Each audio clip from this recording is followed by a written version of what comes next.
जय हिंद दोस्तों। आज हम बात करने वाले हैं कैपिटलिज्म के ऊपर, यानी कि पूंजीवाद। पूंजीवाद क्या होता है और पूंजीवाद पर यदि गांधी जी के विचारों की बात करें, देखिए मैंने कैपिटलिज्म जो है आपको बहुत पहले पढ़ा के रखा है। यदि आप नहीं जानते हो तो मैंने एक प्लेलिस्ट बना रखी है अपने इसी चैनल पे, जिस पे आप देख रहे होगे। कभी प्लेलिस्ट में जाइएगा, उसमें देखिएगा इंडियन इकोनॉमी बाय शरद कटियार। आपको जो है वो इकोनॉमी की पूरी प्लेलिस्ट मिल जाएगी। आगे और भी वीडियो आएंगे, लेकिन आज हम महत्वपूर्ण जो चर्चा करने वाले हैं उस मुद्दे पर करने वाले हैं कि कैपिटलिज्म यानी कि जो पूंजीवाद था, जो कि अमेरिका और जो यूरो अमेरिका यानी कि नॉर्थन अमेरिका और जो यूरोप के जो यूरो अमेरिका जिसको कहा जाता है, उसके जो स्टेट्स हैं वहाँ पे जो एक मोनोपली रहती है जो कैपिटलिज्म की, यानी कि पूंजीवाद का समर्थक जो अमेरिका है, उसके विचारों पे जो है प्रहार करेंगे। हम प्रहार नहीं करेंगे, हमें गांधी जी प्रहार करेंगे और गांधी जी के विचारों को हम समझने की कोशिश करेंगे। तो इसके पीछे जो है क्या तर्क बताए जाते हैं, क्या वितर्क बताए जाते हैं, क्योंकि तर्क के बिना तो जो है किसी के विचार को खारिज ही नहीं किया जा सकता है। तर्क से जो है दुनिया की किसी भी चीज़ को जो है निगलेक्ट कर सकते हो, किसी भी चीज़ को राइट से रॉन्ग कर सकते हो, रॉन्ग से राइट कर सकते हो, बट वो तर्क सही है ये ज़रूरी नहीं है। तर्क से आप किसी भी चीज़ को खारिज कर सकते हो। तर्क में इतनी ताकत होती है, लॉजिक यानी कि रैशनैलिटी, जिसको आप तार्किकता कहते हो।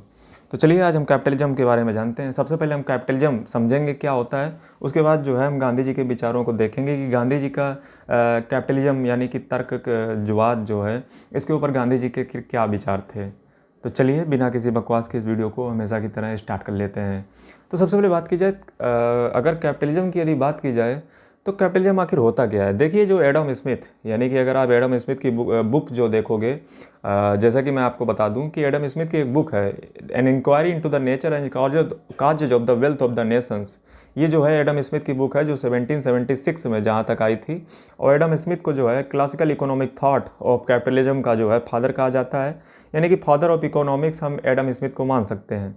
उन्हीं के विचारों में जो है फ्री मार्केट इकोनॉमी यानी कि लेसज फेयर की पॉलिसी देखने को मिलती है। लेसज फेयर एक फ्रेंच वर्ड है जिसका मतलब होता है लीव इट अलोन, यानी कि किसी भी व्यक्ति को अकेला छोड़ दो। जैसे स्टेट होता है वो कहीं ना कहीं इंटरवेंशन करके जो है वो कहीं ना कहीं दखल करता है एक इकोनॉमी में, और उससे क्या होता है लोगों की जो फ्री मूवमेंट होता है इकोनॉमी का, वो जो है कहीं ना कहीं डिस्टर्ब होता है। इसीलिए जो एडम स्मिथ थे वो मानते थे कि किसी भी मार्केट में सरकार की जो है कोई हस्तक्षेप नहीं होना चाहिए। सरकार का काम है वेलफेयर का काम करना और स्टेट की जितने भी सिक्योरिटी वगैरह है वो सब देखना, सरकार को चलाना।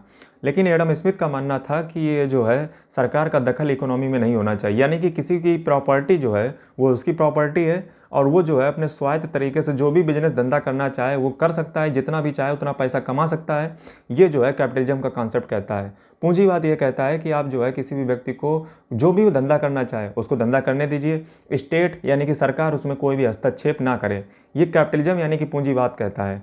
पूंजीवाद ये भी कहता है कि लोगों को जो है अपनी प्रॉपर्टी पर राइट होना चाहिए। अगर आप कोल्ड वार पूरा देखोगे तो अमेरिका और रसिया के बीच में जो फॉर्मर यूएसएसआर था, यूनियन सोवियत सोशलिस्ट रिपब्लिक जो था, उसके बीच जो कोल्ड वार चला वो पूरी लड़ाई है तो इसी की कि कैपिटलिज्म अपनाया जाए कि सोशलिस्ट अपनाया जाए। जबकि जो सोशलिस्ट विचारधारा होती है, यानी कि जो सोशलिस्ट विचारधारा होती है, वो चाहती है कि लोगों का प्रॉपर्टी पर अधिकार ना हो, यानी कि इक्वल अपॉर्चुनिटी हर व्यक्ति को मिले और हर व्यक्ति में जो रिसोर्सेज हैं उसका इक्वल डिस्ट्रीब्यूशन किया जाए। और ये जो है सोशलिस्ट विचारधारा है जहाँ पे प्रॉपर्टी पे आपका अधिकार नहीं होता है। और एक और विचारधारा होती है जिसको कम्युनिस्ट कहते हैं। कम्युनिस्ट में जो है वो अति, यानी जैसे चाइना, मान लीजिए चाइना एक कम्युनिस्ट कंट्री है जबकि रसिया एक सोशलिस्ट कंट्री है। ठीक है, कम्युनिस्ट में क्या होता है, कम्युनिस्ट में जो है घोर सोशलिस्ट होता है। मतलब स्टेट जो है आपकी जरा जरा चीज़ों में जो है लाइसेंसिंग राज चलाएगा, यानी कि लाइसेंस जो है आपको बनवानी पड़ेगी। यानी कि घोर जो है स्टेट जहाँ पे आपको अत्याचार करे, घोर जो है हर चीज़ में जो है दखल अंदाजी स्टेट जहाँ पे करता है उसको हम सोशलिस्ट, और उसका एक्सट्रीम फॉर्म होता है कम्युनिस्ट। आखिर ये कैपिटलिज्म है क्या? तो कैपिटलिज्म मैंने आपको बता दिया कि जहाँ पे जो है प्रॉपर्टी पे आपको राइट हो और आप जो भी करना चाहें, जो भी धंधा करना चाहें, आप ईमानदारी से अपना धंधा कर सकें, आप जितना पैसा चाहें उतना पैसा कमा सकें। जो काम करेगा वो कमाएगा, जो काम नहीं करेगा वो नहीं कमाएगा। यानी कि यहाँ पे वेलफेयर का कोई काम नहीं होता है। वेलफेयर का मतलब कि सामाजिक कल्याण के लिए यहाँ पे कोई नहीं बैठा है। जैसे अमेरिका आप चला जाइए तो अमेरिका में जो है कोई समाज कल्याण का विभाग नहीं है कि यहाँ पे जो है आपको हम 2 किलो राशन देंगे, ये देंगे, वो देंगे। जिसको धंधा है वो अपना काम करेगा, जिसको नहीं आता है वो अपना काम ना करे। और मतलब अपना अपनी सिस्टम है एक तरीके से, ऐसा मान लीजिए। इसमें जो है सरकार जो है कल्याणकारी कार्य, यानी कि कल्याण का जो कार्य होता है वो अब्सेंट होता है। इसमें जो है व्यक्ति पूंजीवाद का समर्थन होता है। अब हम जो है अंत में आ चुके हैं अपने गांधी जी के विचारों पे। तो गांधी जी का मानना था कि कैपिटलिज्म जो सिस्टम है वो बेकार है, और कैपिटलिज्म की जगह गांधी जी जो सपोर्ट करते थे वो जो है एक नए विचारधारा को सपोर्ट करते थे। वो क्या कहते थे उनका, देखिए अब कैसे गांधी जी इसको निगलेक्ट करते थे। जैसे मान लीजिए गांधी जी अगर कैपिटलिज्म यानी कि पूंजीवाद का समर्थन नहीं करते थे तो इनके पीछे उनके क्या तर्क थे। तो इसके पीछे अगर थोड़ी सी अगर आप जो है मैं आपको पॉलिटिक्स बताऊं तो इसके पीछे आपको समझना पड़ेगा कि अंग्रेज जो थे वो सेल्फ स्टीम की विचारधारा जो है हमारे अंदर से मिटाना चाहते थे। वो हमेशा जो है भारतीयों को ऐसे कोसा करते थे कि जैसे जो है हम लोग कुछ जानते ही नहीं हैं। उन्हीं लोगों ने जो है हमारे ऊपर वाइट बर्डन कम किया है, उन्हीं ने जो है सब हमें जो है सिखाया है। हम तो कुछ जानते ही नहीं थे, हमारी जो है इतनी कुछ सभ्यता ही नहीं थी। उन्होंने जो है अंग्रेजी सिखाई, हम लोगों की हिंदी बहुत बेकार, हमारे कपड़े बेकार, हमारा वो बेकार।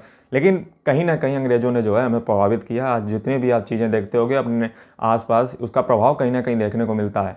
जैसे आप किसी के कपड़े देख लीजिए, वो भी जो है अंग्रेज़ों के ही रहते हैं। आजकल इंडिया में जितने भी कपड़े चलते हैं सब उन्हीं के होते हैं। कौन धोती कुर्ता पहनता है? कोई नहीं पड़ता है। और जो है तमाम सारी चीज़ें हैं जिस पे जो है अंग्रेज़ों का इफेक्ट रहा है। अंग्रेज़ जो है हम लोगों को ये सभ्यता सिखाने आए थे। वो कहते थे कि जो हमारी सभ्यता है वो बेकार है और हम जो है सभ्यता आपको सिखाने आए हैं। आप सभ्य नहीं हो, हम आपको जो है सभ्य बनाने आए हैं, आपको एक सरकार को देने आए हैं। ये अंग्रेज़ों का कहना था। तो गांधी जी कैसे कैपिटलिज्म को सपोर्ट करते थे? यानी कि यूरोप जो है अपने आप को श्रेष्ठ बना रहा था। किससे? यूरोप अपने आप को श्रेष्ठ बता रहा था कि हम कैपिटलिज्म के सपोर्टर हैं। तो गांधी जी ने जो है एक नई विचारधारा को जन्म दिया जिसका नाम था सोशलिज्म। गांधी जी ने नहीं जन्म दिया, मतलब गांधी जी का उनका मानना था कि कैपिटलिज्म बेकार है। कैपिटलिज्म कैसे बेकार है? कैपिटलिज्म का मतलब होता है कि आपको अपनी प्रॉपर्टी पर राइट है, यानी कि आपको जो है अपनी प्रॉपर्टी से कोई भी बेदखल नहीं कर सकता है। तो गांधी जी से पूछा गया कि सर आप जरा हमें ये बताइए कि आप हमें प्रॉपर्टी पर राइट देना क्यों नहीं चाहते हो? तो गांधी जी ने कहा, जैसे मान लीजिए आपसे कोई दिन भर आप मजदूरी करो, 500 रुपये कमाओ, ठीक है। शाम को कोई व्यक्ति आए और आपसे जो है 500 में से 100 रुपये छीन ले और कहे कि चूंकि जो है कुछ गरीब लोग इस दुनिया में हैं, हम उनको 100 रुपये जा करके बांट देंगे और 400 रुपये आप पकड़ लीजिए। तो कितना बुरा लगेगा? गांधी जी की यही विचार थे। गांधी जी चाहते थे कि जो ये सो कॉल्ड जो अमीर लोग हैं उनका प्रॉपर्टी से राइट हट जाए, यानी कि उनको प्रॉपर्टी का राइट ना मिले। शुरुआत में अगर संविधान जब लागू हुआ था हमारा, तो हमारा संपत्ति का अधिकार था। अगर आप आर्टिकल 31 में देखोगे तो संपत्ति का अधिकार था, जिसको बाद में जो है पहले संविधान संशोधन के द्वारा, फर्स्ट कॉन्स्टिट्यूशनल अमेंडमेंट एक्ट के द्वारा जो है उसको 9th शेड्यूल में डाल दिया गया और अब हमारा जो है संपत्ति का अधिकार नहीं रहा। वो एक लीगल राइट बन चुका है जो शायद आर्टिकल 300 तरफ है। तो ये जो है गांधी जी के क्या विचार थे प्रॉपर्टी। अब जो है बिल्कुल मेन चीज़ पे आ चुके हैं कि गांधी जी जो है प्रॉपर्टी राइट्स को क्यों इतनी तरजीह नहीं देते थे और कैपिटलिज्म को बुरा क्यों मानते थे। उनका ऐसा मानना था कि जो कैपिटलिज्म है वो प्रॉपर्टी राइट्स देता है। प्रॉपर्टी राइट्स का मतलब है कि किसी भी व्यक्ति को यदि आप प्रॉपर्टी राइट्स दे दोगे, जैसे मान लीजिए मैं जो हूँ, अगर आप कहोगे कि प्रॉपर्टी राइट्स देना तो बहुत गलत, मतलब प्रॉपर्टी राइट्स देना तो सही है। जैसे मान लीजिए मेरी ज़मीन है तो मेरी ज़मीन है, मैंने पैसे से खरीदा है, मैंने पैसा कमाया है, उसमें गांधी जी को क्या पड़ी है? इसके पीछे कारण ये है, जरा ठंडे दिमाग से सोचिए। उनका देखिए तर्क कितना अच्छा है। वो कह रहे हैं कि प्रॉपर्टी तुम कहाँ से लाए। जैसे मान लीजिए आप कहते हो कि हमने जो है अपना पैसा कमाया, अपना सब किया, अपना वो किया, अपना ये किया, हमने करोड़ों कमाया, अरबों कमाया, अपने दम पे किया। ऐसा नहीं है। गांधी जी कहते हैं कि आपने जो है आपने ये तो सब तो देखा कि आपने किया, लेकिन आपने नेचुरल रिसोर्सेज को भी तो एक्सप्लॉइट किया है। आपने अगर फैक्ट्री बनाई है, आपने अगर कंपनी बनाई है, आपने इतनी बड़ी कंपनी बनाई है, तो क्या वो नेचुरल रिसोर्सेज का एक्सप्लॉइटेशन आपने नहीं किया? आपने पॉल्यूशन नहीं किया, आपने जो है पानी का प्रयोग नहीं किया, आपने अग्नि का प्रयोग नहीं किया, आपने जो है पेड़ों का प्रयोग नहीं किया। ये सब क्या है? नेचुरल रिसोर्सेज हैं। क्या आप उनको वापस लौटा सकते हो? नहीं लौटा सकते हो ना। आप तो बस ये देख रहे हो कि आपने जो है इंसानों का क्या लिया है, इंसानों को क्या दिया है। आप ये नहीं देख रहे हो कि नेचुरल जो जितने भी प्राकृतिक चीज़ें थी उनका भी तो आपने एक्सप्लॉइटेशन किया है।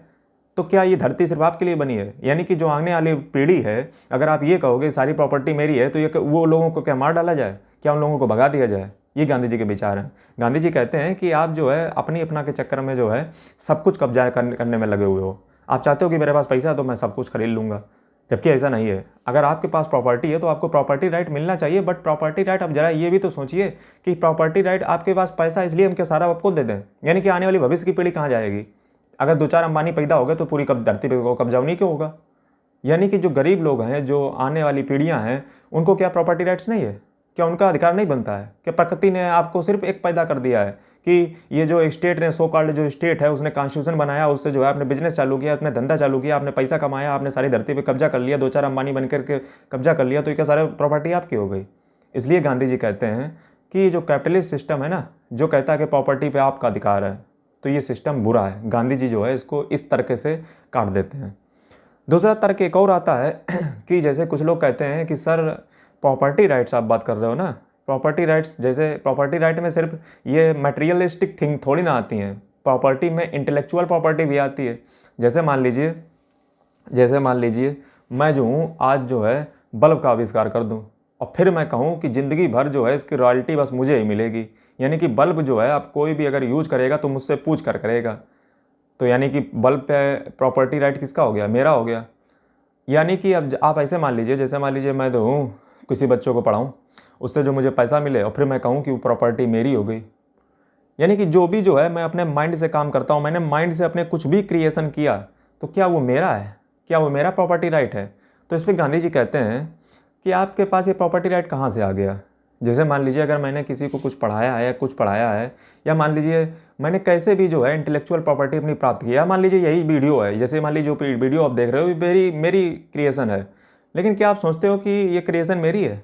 मैं कहता हूँ ऐसी मेरी क्रिएशन नहीं है, इसके पीछे जिम्मेदार है करोड़ों सालों से, लाखों सालों से चला आ रहा जो मानव जाति का इतिहास था, उससे जो है एक इवोल्यूशन हुआ, एक विकास हुआ। अगर आज यही वीडियो मैं 1000 साल पहले बना रहा होता तो इस वीडियो में मेरे उतने थाट नहीं होते हैं। यानी कि जो मेरे थाट बने हैं वो एक पीढ़ी दर पीढ़ी से बने हैं और वो पीढ़ी दर पीढ़ी ने जो है अपना कंट्रीब्यूशन किया है इस धरती को अपना ज्ञान का जो है अंबार देने में, जिसको पढ़ने के पश्चात जने कितने लेखकों जो है, जैसे आप कभी जो है एक पोएम पढ़िएगा द स्कॉलर जो है, उसमें बात करता है लेखक की तमाम तरीके के लेखक आए, तमाम तरीके के राइटर आए, तमाम तरीके के साइंटिस्ट आए। जैसे मान लीजिए अगर आज क्वांटम फिजिक्स की बात होती है तो वो क्या अल्बर्ट आइंस्टीन के बिना हो जाएगी? अल्बर्ट आइंस्टीन ने ही तो उसको जो है आधारभूत ढांचा दिया।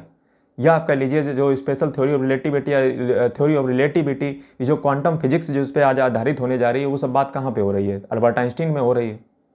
या आज जो है आप एटम बम की बात करते हो, हाइड्रोजन बम की बात करते हो, या मान लीजिए माइकल फैराडे को इंजन की बात करते हो, ये सब कहाँ से आया? क्या आपने आज ही एकदम विचार बना दिया? या अगर देखा जाए तो मानव जाति का एक इतिहास है जिसमें एक तमाम लोग आए जिन्होंने जो है अपना थोड़ा सा नॉलेज दिया, फिर उससे हमने पढ़ा, फिर हम मर गए, फिर हमारे पीढ़ी ने पढ़ा, ऐसे करके जाकर जो है हमारे पास ज्ञान आया, तब जाके जो है आज हम उस लेवल पे पहुंचे हैं। और ये भी एक नॉलेज का स्ट्रीमेज नहीं है, इससे ऊपर भी विचार भी बनेंगे। यानी कि आपके विचार क्या इंडिपेंडेंट होते हैं? कि आप जन्मजाति पैदा हुए हो? क्या आपके जो नॉलेज था, आपके अंदर जो ज्ञान था, वो का आपके अंदर भगवान ने भर दिया, एकदम ठूंस दिया कि हाँ जो है तुम्हारे अंदर ज्ञान है और तुम जो है अपनी सेल्फ क्रिएशन कर दो? या मेरे जो विचार हैं कि वो मेरे विचार हैं, कभी आपने सोचा है? मेरे जो विचार हैं वो मेरे विचार नहीं है, वो विचार हैं इन सारी बुकों के, समझे, इन सारे लोगों ने जो लिखे, या मैंने तमाम स्रोतों से जो है पता किया, जो भी पढ़ा। क्या मेरे अंदर एक यूनिक क्रिएशन हो गया? क्या मैंने जो है आइडेंटिफाइड या आइडेंटिफाइड मैंने नॉलेज ले लिया? ऐसा नहीं है। मेरे जो विचार हैं वो तमाम तरीके के विचारकों से बने हैं, उनको पढ़ करके बने हैं, या तमाम तरीके के लोगों के सुन करके बने हैं, ऐसा नहीं है। अब मेरी कोई रियल क्रिएशन नहीं है, तो इंटेलेक्चुअल प्रॉपर्टी मेरी कहाँ होगी?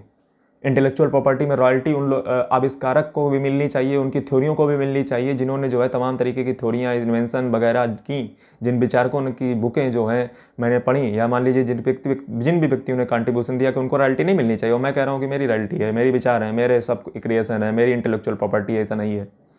गांधी जी का ये विचार है।